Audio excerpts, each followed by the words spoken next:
Nevím, cože? On má pružiny všude, on je dobrý. Umí kliky ve stojce.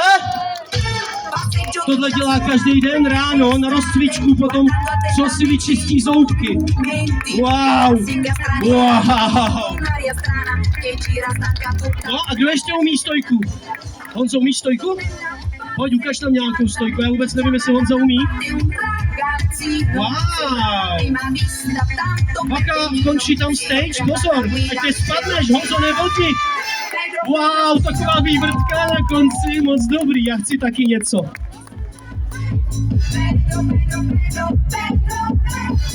Tak pojďme, roztleskáme to.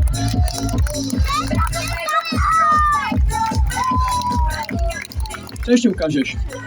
Co já ukážu? Ještě vám ukážu pár kliků. Kliky ještě snad umím.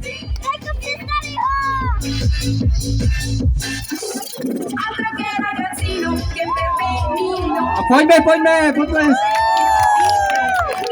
Vypadá to jednoduše, ale je to stejně těžké. No a teď mě napadlo, že bys mohl po rukách sejít tyhle schody, kámo. Po rukách. Pojď to zkusit. Sejde kožak po rukách tyhle vratkavý schody?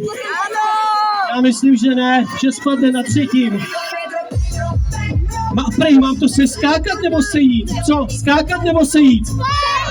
Skákat. Tak to se skákej, kámo. Trochu se to hejbe. Cože? Wow. Hodně dobrý. Já to zkusím sejít, ale nevím. To dáš, je to easy.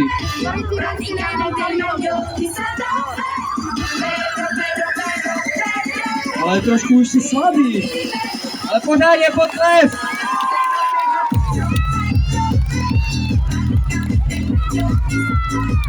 Pojď. Ještě kousek. Dobře, ty. Tak to bylo pěkný.